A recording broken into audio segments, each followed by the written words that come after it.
Hoy es viernes 19 de abril y faltan 9 días para las elecciones generales.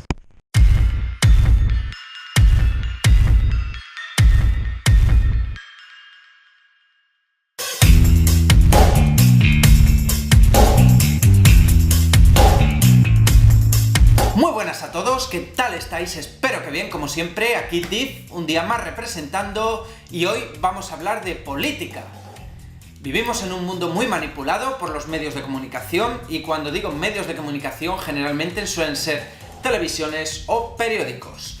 Esto es debido a las paguitas que suelen recibir por según qué partido político, entonces son capaces de cambiar la opinión pública y convertir a un partido radical en un partido moderado o a un partido moderado en un partido radical. Depende de quién estemos hablando y de la pasta que haya de por medio, por supuesto. Como ya he comentado en alguna ocasión, se suele dividir a la población, erróneamente, bajo mi punto de vista, en un diagrama bastante plano, ¿no? Y suelen meternos a todos en base a nuestras ideas en izquierda o derecha. Aquí tengo un diagrama hecho por mí. Esto sería básicamente un diagrama clásico. Y generalmente la manera de dividirnos suele ser, si estás a favor de una libertad económica, te suelen meter en el bloque de la derecha, y si estás a favor de una libertad personal, te suelen meter en el bloque de la izquierda.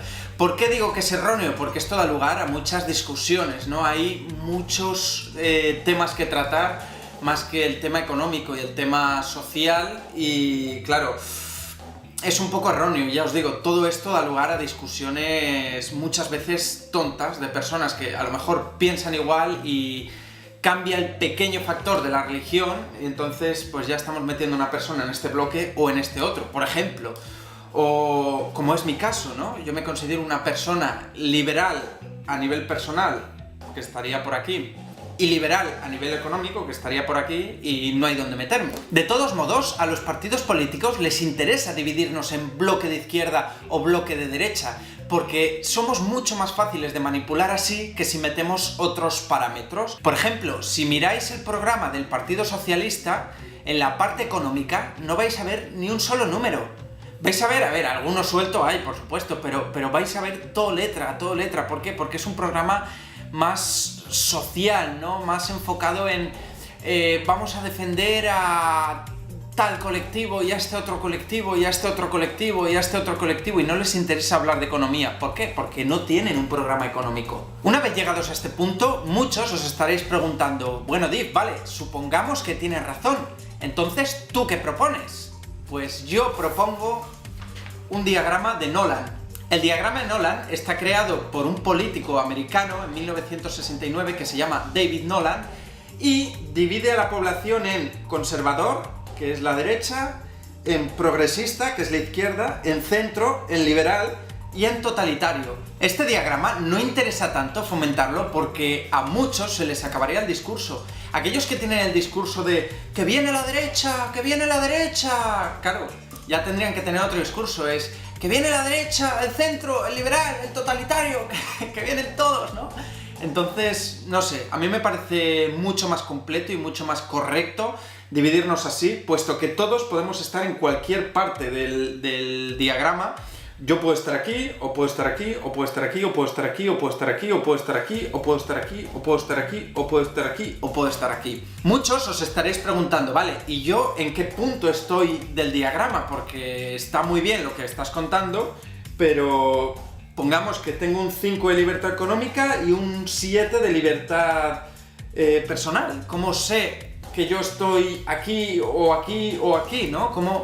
¿Cómo sé en qué punto estoy exactamente? Pues bien, para ello tenemos que realizar un test de 20 preguntas que lo podemos encontrar en www.testpolitico.com, y está bastante bien porque nos divide las 10 primeras preguntas en, pues eso, en una temática más personal, más social, digamos, y las 10 siguientes preguntas en una temática más económica, y en base a eso pues te hace, digamos, una media y te dice exactamente en el punto en el que tú te encuentras. Yo os recomiendo hacer este test porque os va a ayudar bastante a evitar caer en la manipulación de los medios de comunicación, que ya os digo, que la hay ahora y la ha habido siempre, ¿no? Lo que pasa es que cada vez son más descarados.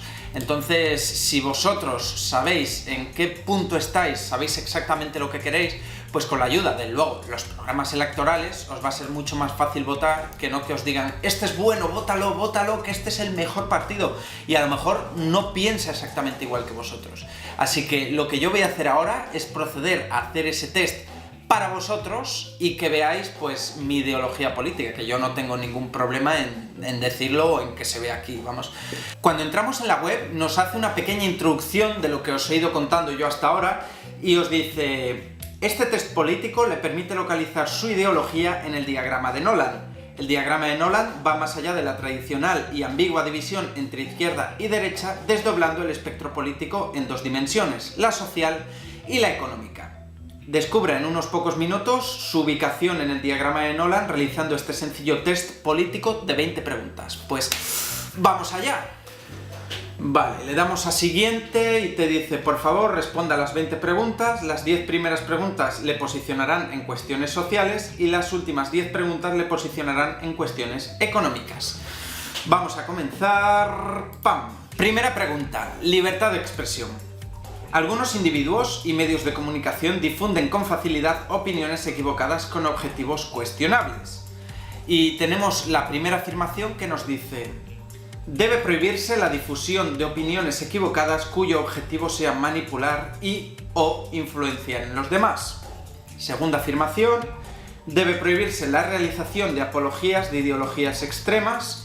O tercera afirmación: no debe haber censura de opiniones por parte del Estado en ningún caso. Indudablemente me quedo con la tercera afirmación, siempre y cuando estos medios de comunicación no vivan de subvenciones públicas, siempre y cuando se autogestionen ellos, porque cada uno puede expresarse como quiera, ¿no? Para eso hay una libertad de expresión. Ahora bien, si eso lo pagamos todos, pues está claro que el hecho de tener unos intereses o de ser manipulados, pues sí que lo vería mal, pero vamos, tal como lo plantea, me quedo con la tercera opción. Pregunta número 2. Religión. La Iglesia realiza ciertas labores de carácter social. Por ello, y tenemos la primera afirmación que nos dice: el Estado debe contribuir a la financiación de la Iglesia y tener en cuenta sus valores a la hora de legislar.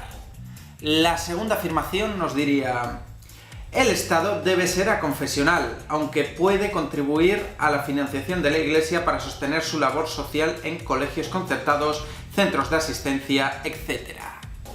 Y la tercera afirmación nos cuenta que la Iglesia debe autofinanciarse y estar en igualdad de condiciones con cualquier otra asociación. El Estado debe permanecer laico. Indudablemente me quedo con la tercera opción. Creo que hay mucha gente muy afín a la Iglesia que puede hacer donaciones para que siga con sus buenas causas, entonces yo personalmente creo que tiene que tener las mismas condiciones que otras asociaciones, ¿no? Así que me quedo con la 3. Pregunta número 3. El servicio militar. La defensa del país corresponde a quienes prestan servicio militar en los ejércitos. Y la primera afirmación nos dice: el servicio militar debe ser obligatorio como forma de contribuir al bien común y/o a la formación de los jóvenes. Segunda afirmación: el servicio militar debe ser voluntario. Es el mejor modo de tener un ejército profesional y preparado para defender nuestros intereses y compromisos en el exterior. Y la tercera afirmación nos dice: el servicio militar debería ser voluntario en caso de existir ejército y, de ser así, su naturaleza debería limitarse a sus funciones más esenciales de defensa. Vale, yo creo que la primera sería muy drástica, ¿no? Obligar a la gente a ejercer un servicio militar obligatorio, esa la descarto. Y la tercera, muy buenista, muy eso de la paz en el mundo lo veo complicado, por lo menos a día de hoy. Así que me voy a decantar por la opción número 2. Pregunta número 4. El sexo. Las relaciones sexuales entre adultos que consienten son un asunto de esfera privada de las personas. Sin embargo, y aquí nos hace la primera afirmación, conductas como la homosexualidad, la poligamia o la prostitución deben prohibirse o estar fuertemente controladas. Segunda afirmación: la prostitución debe prohibirse o estar fuertemente controlada. Y tercera afirmación, las leyes no deben entrometerse en las relaciones sexuales entre adultos que consientan en ningún caso. Indudablemente me quedo con la tercera afirmación, que cada uno se pueda acostar con un hombre, una mujer, que sea alta o baja, blanco o negro, da igual. Nadie se tiene que meter en tu vida privada y mucho menos el Estado. Así que indudablemente me quedo con la 3. Pregunta número 5. Drogas. Las drogas suponen un drama para muchas familias. Afirmación número 1. El Estado debería combatir el tráfico de drogas con más medios y de un modo más eficaz. Afirmación número 2. El uso de algunas de las drogas prohibidas actualmente debería ser legal, aunque debería controlarse su distribución. Y afirmación número 3. Deberían legalizarse las drogas, despenalizando su uso y liberalizando su distribución. Bien, la primera yo creo que es así, que el Estado debería de combatir el tráfico de las drogas con más medios y de un modo más eficaz, aunque también estoy de acuerdo con la segunda. Algunas de las drogas que actualmente están prohibidas deberían de legalizarse y controlarse. Me tira más la segunda, aunque la primera, ya os digo, estoy ahí entre una y otra, pero me llama bastante más la segunda. Porque yo creo que el hecho de legalizar algunas drogas, acabaría con gran parte del narcotráfico. Pregunta número 6, esta nos habla de seguridad y cuidado que esta es larga, La toma de medidas preventivas puede suponer una mejora de la seguridad ciudadana. Sin embargo, en muchos casos, estas chocan con algunos derechos individuales, como el derecho a la intimidad. Primera afirmación, la seguridad de todos está por encima de los derechos de uno solo. Las fuerzas de seguridad del Estado no deben ver su función entorpecida porque un posible criminal se ampare en sus derechos individuales. Afirmación número 2. Las leyes y el Poder Judicial deben establecer en qué casos se puede anteponer el uso de medidas preventivas de seguridad a ciertos derechos individuales y en qué casos no. Y la afirmación número 3. El Estado no debe vulnerar ningún derecho individual por motivos de seguridad. Yo la 1 la descarto porque, ya se sabe que cuando se le da mucho poder a la policía, pues se acaba corrompiendo, ¿no? Entonces, si tuvieran, digamos, un poder casi divino de poder, privarnos de nuestros derechos, pues esto acabaría siendo un desmadre, ¿no? Entonces, la tercera la descarto también porque es muy drástica, entonces sería el ciudadano el que tiene el poder absoluto. Yo la dejo en la segunda. La policía es un bien que tiene que estar para velar por el orden público y por la seguridad de los ciudadanos, pero tampoco hay que darles un poder absoluto porque esto da lugar a abusos. Entonces, ¿tienen que tener monopolio de la fuerza? Por supuesto, pero que esté bien controlado. Por eso me quedo con la opción número 2. La pregunta número 7 nos habla de discriminación y dice: en ciertas instituciones, grupos o profesiones existe disparidad entre el número de hombres y mujeres o entre distintas razas o grupos sociales. La afirmación número 1 dice que las cuotas obligatorias son el mejor instrumento para remediar las situaciones de discriminación histórica. La afirmación número 2 dice que las ayudas para la integración o los beneficios fiscales a los grupos menos representados son el mejor instrumento para paliar la discriminación. Y la afirmación número 3 nos dice que cualquier tipo de imposición o beneficio basado en criterios de sexo, raza o grupo social viola el principio de igualdad ante la ley y no debe ser impuesto por el Estado. Vale. La 1 la descarto, la 1 nada que comentar, nadie tiene que obligarte a contratar a nadie. La 2 yo solo la aplicaría, yo ofrecería ayudas a las empresas para contratar a personas discapacitadas, para fomentar su contratación. Y me quedo con la 3. Cualquier empresario tiene que poder elegir a quién contrata. Si quiere 8 hombres, 8 hombres, o si quiere 8 mujeres, 8 mujeres. Yo soy más partidario de fomentar eso, ¿no? Contratar a las personas por sus cualidades que no por una cuestión de sexo o raza. De hecho, si yo tengo una empresa y tengo que contratar a 8 personas y por lo que sea tengo 8 currículums de 8 hombres muy bien preparados y 8 currículums de 8 mujeres no tan bien preparadas, pues me gustaría quedarme con los 8 hombres. O al revés, si las 8 mujeres están muy bien preparadas y los 8 hombres no tan bien preparados para el puesto de trabajo que yo tengo, pues me gustaría quedarme con las 8 mujeres. Y que nadie me obligue a contratar a 4 mujeres que son muy válidas, descartar a 4 mujeres también muy válidas y contratar a 4 personas que no son tan válidas por el hecho de ser hombres. O al revés, ¿no? Todo esto es mezclable. Así que por eso me quedo con la tercera opción. La pregunta número 8 nos habla de inmigración y dice: las fronteras se utilizan para controlar la inmigración. La primera afirmación nos dice que hay que limitar decididamente la entrada de nuevos inmigrantes o expulsar a aquellos que no se integran. La segunda afirmación dice que el Estado debe regular la inmigración para permitir que los inmigrantes necesarios vengan de un modo legal. Y la tercera afirmación: no debe haber diferencias de derechos en función del lugar de nacimiento o nacionalidad. A ver, la tercera es muy de cuento de hadas, ¿no? Estaría muy bien en un mundo ideal, pero como ese mundo ideal no existe, la vamos a descartar. La primera yo creo que es muy drástica también. Yo me quedo con la segunda. Creo que tiene que haber una regulación para la inmigración y para que los inmigrantes que sean necesarios pues puedan venir de un modo legal y ganarse la vida pues de un modo legal. La pregunta número 9 nos habla de la nación y dice: el Estado moderno suele ir aparejado al concepto de una nación. La primera afirmación es: el Estado debe promover el sentimiento patriótico y defender la identidad nacional, cultura e idioma que le son propios. La segunda afirmación dice que el Estado debe proteger o promover la cultura y el idioma que son propios de su nación, y la tercera dice que el Estado no debe intervenir en cuestiones tan personales como la identidad o la cultura. Cada ciudadano debe tener libertad de usar el idioma que considere. Con esta me quedo con la segunda. O sea, tampoco hay que promover un sentimiento megapatriótico, yo creo que en ese aspecto hay que dar más libertad, pero sí que hay que promover por lo menos el idioma y la cultura de una nación. Entonces yo creo que la segunda es la más adecuada, ¿no? La más, digamos, estándar y ya os digo, con la que mejor podemos convivir en un país. La pregunta número 10, y llegamos al ecuador de este cuestionario, nos habla del medio ambiente y dice: una de las mayores amenazas para la civilización es el deterioro del medio ambiente.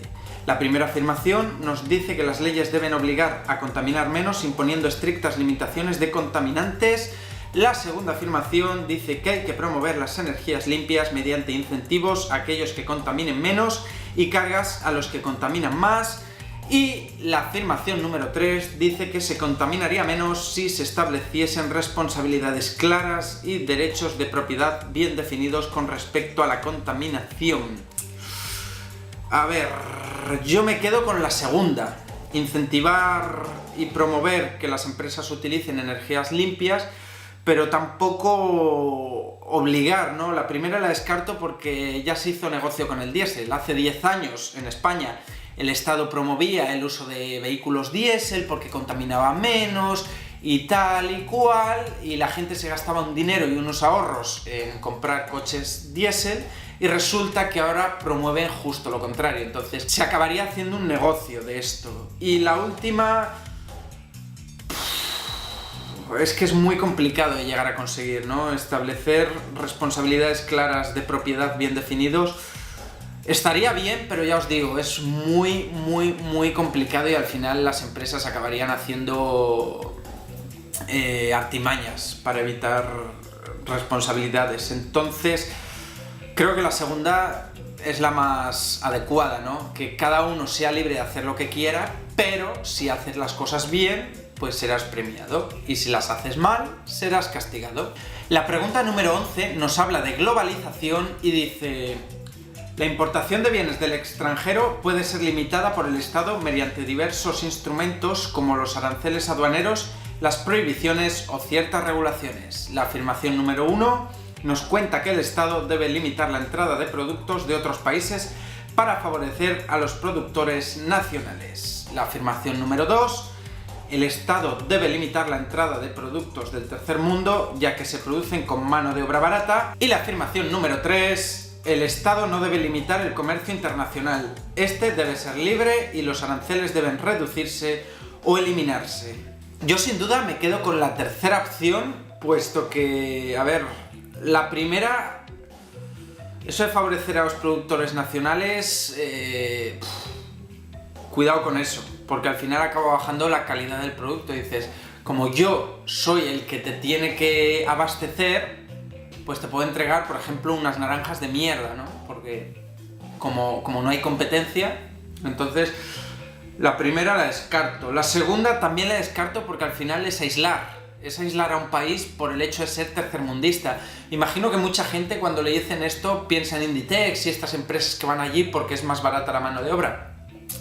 Pero no solo es ese daño el que causan, ¿no? Sino que también a lo mejor un agricultor de allí que quiere exportar sus productos, tú se lo estás prohibiendo por el hecho de que la mano de obra en ese país es más barata que aquí. O sea, tú estás impidiendo a ese país crecer. Entonces me parece que no hay que aislar tampoco. Y la tercera es la que elijo, por supuesto, ¿no? Tiene que haber libre comercio y los aranceles deben reducirse o eliminarse. O sea, al final es lo que vengo diciendo desde siempre, que cada uno gane en base a sus capacidades y sus cualidades. La pregunta número 12 nos habla de impuestos y dice: los impuestos son necesarios para sufragar los gastos del Estado. La primera afirmación dice que los ricos deberían pagar más impuestos para aumentar las prestaciones y servicios del Estado.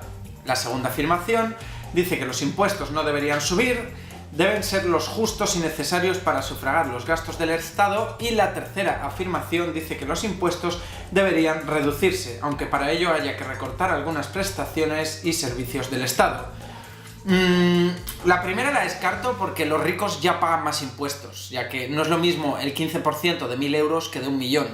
Entonces ya están pagando más, y imponerles unas tasas abusivas crearía una fuga de capitales y un empobrecimiento del país.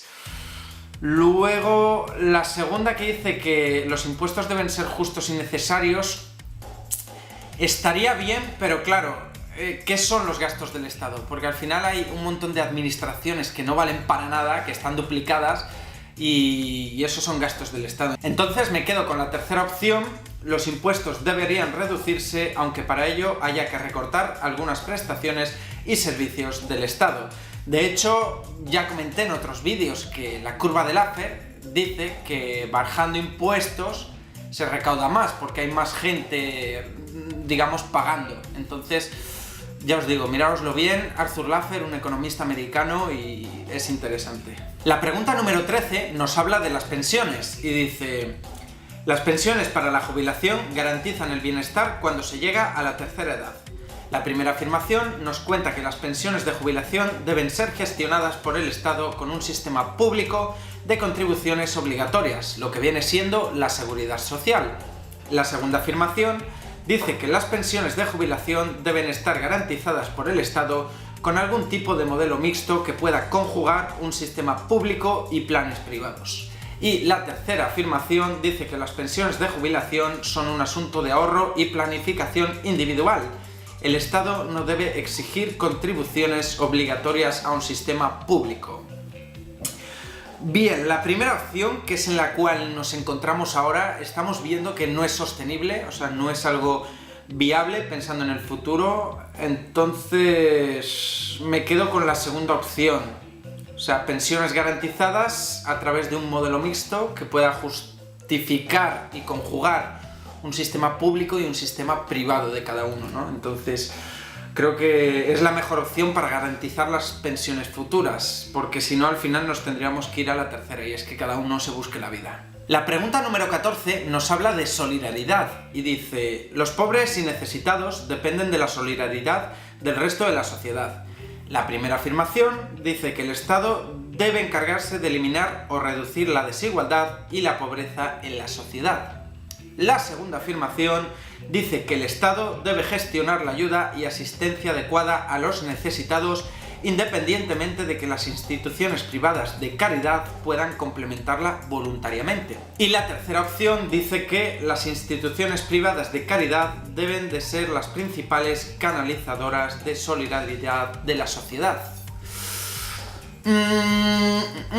Me quedo con la segunda. El Estado debe gestionar la ayuda y asistencia adecuada, pero también está bien que haya pues instituciones privadas de caridad, ¿no? Esta la tengo bastante clara. La pregunta número 15 nos habla de permisos y dice que algunas profesiones requieren una cierta cualificación para ejercerlas. La primera afirmación nos dice que los sectores profesionales tienen que estar regulados por las leyes.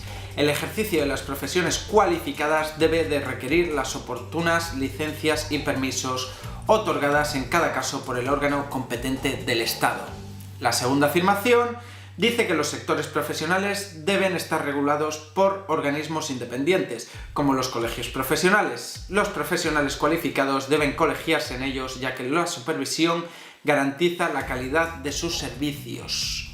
Y la tercera opción dice que las licencias, permisos y colegios profesionales son trabas innecesarias. El ejercicio de cualquier profesión debe ser libre para cualquier persona cualificada. Me quedo con la tercera sin dudarlo, porque sé cómo funciona el mundo de la titulación y al final es un negocio, ya hablé el otro día de ello. Y yo creo que si una persona es capaz de demostrar que está cualificada para ejercer un trabajo, no hace falta que le pidan según qué títulos. A ver, hay profesiones que sí, hay profesiones que son muy cualificadas, muy, digamos, que se requiere unos estudios sí o sí, entonces para esas sí. Pero por norma general yo creo que se tiene que valorar más a una persona por sus capacidades. Y de hecho se está haciendo tanto negocio con el tema de los títulos que hay en sitios que te piden inglés para ser barrendero, en vez de saber barrer, ¿no? Que es demostrar tus cualidades. La pregunta 16 habla de los sindicatos y dice que los sindicatos representan los intereses de los trabajadores. Y la primera afirmación nos cuenta que los sindicatos son esenciales para proteger los derechos de los trabajadores. El Estado debe proveerles financiación y atribuirles funciones especiales en la legislación laboral. La segunda afirmación nos dice: los sindicatos, como representantes de los trabajadores, deben contar con ciertas funciones especiales en la legislación laboral, pero no deben ser financiados por el Estado. Y la tercera afirmación dice que los sindicatos deben regirse por las normas aplicables a cualquier otra asociación y no recibir financiación pública o atribuírseles funciones especiales. Esta la conozco en primera persona y por eso me voy a quedar con la tercera opción, porque de hecho ahora mismo estamos en la primera y tienen, digamos, unos derechos especiales, están financiados por el Estado y todo eso. Y yo hace tiempo tuve problemas con una empresa, fui a pedir ayuda a dos sindicatos que son muy conocidos aquí en España, Comisiones Obreras y UGT, y en ambos me pedían por adelantado, solo para asesorarme, 50 euros. Solo para asesorarme, luego ya si iba más adelante, entonces tampoco están tanto por la protección de los trabajadores. Así que, tal como dije con la Iglesia, que se busque la vida. Quiero decir que si consiguen el suficiente número de afiliados para mantenerse, pues me parece muy bien, como cualquier otra asociación. Y si no, pues adiós, ya vendrán otros sindicatos que funcionen mejor. Y ya os digo que lo mismo dije con la Iglesia, creo que se les tiene que meter en la misma balanza. La pregunta número 17 nos habla de sanidad y nos quiere venir a decir que la cobertura médica es una necesidad eventual para todas las personas. La primera afirmación dice que el Estado debe gestionar centros médicos de carácter público y financiarlos mediante contribuciones a un seguro médico público de carácter obligatorio, lo que viene siendo la seguridad social. La segunda afirmación dice que el Estado debe garantizar el acceso universal a la sanidad mediante centros con algún tipo de financiación pública, sean gestionados o no por el Estado. Y la tercera afirmación dice que gestionar los centros médicos no debe ser una función del Estado. Los centros médicos deben ser privados y los ciudadanos ser libres de contratar el seguro médico que prefieran. Bien, la primera es en la que nos encontramos ahora mismo y no funciona. No funciona bien y os voy a decir por qué. Porque, aparte de que hay según qué centros de salud que no otorgan un buen servicio, todo el mundo que no sea funcionario, ahora lo explico, tiene que pagar una seguridad social, o sea, una sanidad, sí o sí, obligatorio. Y luego, si quiere una sanidad pública, se la tiene que pagar aparte, o sea, pagar 2 sanidades. Entonces, la primera, que es en la que estamos, la descarto. Me quedaría con la segunda, que el Estado debe garantizar el acceso universal a la sanidad, pero se debería de dar la opción a la gente si quiere sanidad pública o sanidad privada y no pagar la pública obligatoriamente. De hecho, los funcionarios, como iba a comentar antes, tienen esa opción. Pueden elegir si quieren pagar sanidad pública y si no, pueden elegir un seguro privado. Y si pagan el seguro privado, no pagan la sanidad pública, que sería lo justo para todo el mundo. Y así yo creo que las cosas funcionarían mucho mejor. La pregunta 18 habla de los bancos y dice: el Banco Central y el sistema bancario, formados por los bancos comerciales, son los que ponen en circulación el dinero en curso legal. La primera afirmación dice: tanto el Banco Central como los bancos comerciales deben ser públicos y atender a las necesidades sociales. La segunda afirmación dice que el Banco Central tiene una función esencial regulando la economía, por lo que debe ser independiente y supervisar a los bancos comerciales. Y la tercera opción dice que el Banco Central debería reducir sus competencias y los bancos comerciales ser todos de carácter privado. La primera queda descartada, puesto que al final se ha demostrado que cuando los bancos están gestionados por entidades públicas no funcionan bien. Ya se ha visto aquí en España con las cajas de ahorros y ya os digo, esa la descarto.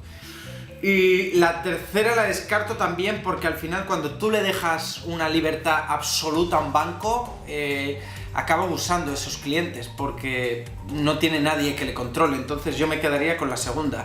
El Banco Central tiene que regular, digamos, independientemente, o sea, siendo un organismo independiente, regular a los bancos comerciales, para que estos no tengan cláusulas abusivas con sus clientes.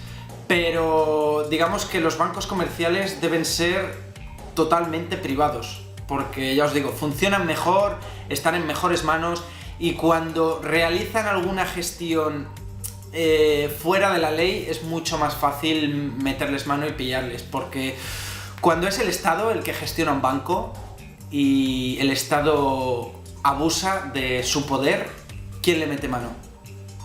¿Quién le mete mano? Nadie, porque es, digamos, la autoridad máxima. Entonces, cuando una entidad privada abusa de su poder, es mucho más fácil que haya un Estado que le meta mano, ¿no? No sé, yo creo eso, que tiene que estar bien vigilado. Entonces, a lo que vamos, me quedo con la 2. Pregunta 19, y esta nos habla de grandes superficies, y dice: las grandes superficies tienen ciertas ventajas competitivas frente al pequeño comercio tradicional. La primera afirmación dice que algunas grandes superficies tienen prácticas de competencia abusivas. Deberían imponérseles condiciones más restrictivas de funcionamiento o cerrarse. La segunda opción nos dice que se deben corregir algunas ventajas competitivas de las grandes superficies, regulando ciertas materias como sus horarios y días de apertura, o el descuento máximo que pueden aplicar. Y la tercera opción que nos da es que las grandes superficies son empresas como cualquier otra. Tienen derecho a competir libremente en el mercado sin restricciones en sus horarios o precios. Me quedo con la tercera, porque todos tenemos que tener las mismas oportunidades, y así como las grandes superficies tienen ciertas ventajas de cara o hacia las pequeñas superficies, estas pequeñas superficies también tienen otras ventajas hacia las grandes superficies. Por ejemplo, un payés que tiene una frutería siempre va a tener un producto de mejor calidad que un Mercadona o un Día o un supermercado más grande, digamos, ¿no? Porque es un producto más fresco y un producto mejor. Y hay muchas personas como yo que compran la fruta en frutería, la carne en carnicería y el pescado en pescadería. Entonces, esto de grandes superficies es un poco mito, por eso me quedo la tercera, y que todo el mundo compita en igualdad de condiciones. La pregunta número 20 nos habla del mercado laboral y nos dice que los contratos laborales vinculan a empresarios y trabajadores en sus obligaciones. La primera afirmación que nos hace es que la legislación sobre contratos laborales debería restringir más el despido, así como limitar más el empleo precario y garantizar una mayor protección al trabajador. La segunda afirmación dice que la legislación sobre contratos laborales debe siempre mantener una protección especial al trabajador, protegiéndole frente al despido y el empleo precario. Y la tercera opción nos viene a decir que los contratos laborales deben gozar de más libertad de cláusulas entre las partes. La legislación debería interferir menos en materias puramente contractuales, como su duración o causas de rescisión. En esta yo me quedo con la tercera, y os voy a explicar por qué. Imaginaros que vosotros queréis montar un negocio, una peluquería, un bar o lo que sea. Un bar, pongamos, ¿no? Y imaginaros que se os obliga a contratar a vuestro camarero o camarera, uno o dos o los que queráis, durante un mínimo de X tiempo, ¿no? Pongamos 2 años o 5 años. ¿Seríais capaces de prever que podéis tener a una persona y mantenerla con un sueldo durante 5 años? Yo creo que no, porque por muy buenos matemáticos que seáis, imaginaros que tenéis esa previsión, por ejemplo, y de repente os hacen obras en la puerta de vuestro bar y no entran clientes. Tendríais que despedir a esa persona, y a mayores de despedirla, encima la tenéis que indemnizar. Entonces yo creo que los trabajadores tienen que ir en función de la faena que haya. Por eso me quedo con la tercera. De hecho, cuando se ha dado libertad al empresario para contratar y al trabajador para obviamente rendir en ese trabajo, las cosas funcionan mejor. Por eso mismo, porque el trabajador rinde más y el empresario se queda con esos trabajadores. Normalmente tienden a ser mucho más largos esos contratos. Así que ya os digo, yo me quedo con la tercera opción porque las otras no y ya os digo, me pongo de parte de que si yo creo un negocio el día de mañana, no quiero verme atado a tener que mantener a alguien 2 años, aunque a los 6 meses la empresa empiece a ir mal y tenga que despedirlo y encima indemnizarlo. Por fin se han acabado todas las preguntas y no os voy a negar que se me ha hecho eterno. Pero bueno, quería explicar mi posición en cada una de ellas y por eso se ha alargado un poquito. Y aquí al final tenemos otro apartado que dice: si desea cambiar alguna de sus respuestas, haga clic sobre el título y proceda a seleccionar otra opción. Una vez que esté seguro de sus respuestas, vuelva a esta selección y pulse enviar test. Le voy a dar a enviar test porque estoy segurísimo en las respuestas, ya os digo, como que la he ido viendo una a una y analizándola y todas estas cosas. Así que ¡pam! Resultado: preferencias colectivo-individual. Bueno, en el diagrama de Nolan me dice que soy liberal, qué casualidad, cosa que ya sabía, pero bueno. Me sitúa por aquí, más o menos. Su ideología es liberal. Los liberales creen que el Estado debe tener unas funciones limitadas, anteponiendo la libertad individual tanto en lo económico como en lo concerniente a las libertades personales. Pues ahí es donde estoy.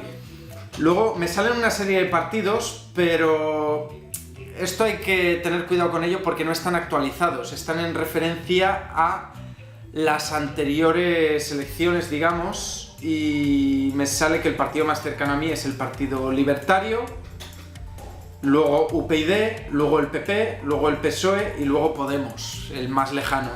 Pero ya os digo, también se puede mostrar en el diagrama, también os lo voy a poner por aquí mismo o por aquí.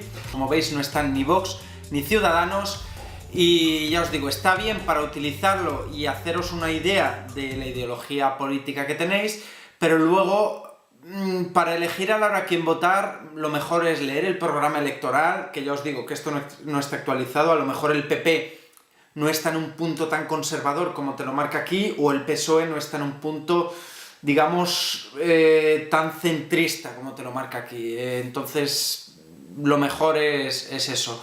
Tener en cuenta esto para conoceros y en base a eso, pues elegir a quién votar o a quién no votar. Quiero agradecer al canal de Wall Street Wolverine, que gracias a él descubrí esta página web, y por supuesto también agradecer a los creadores de esta web, que está bastante completa.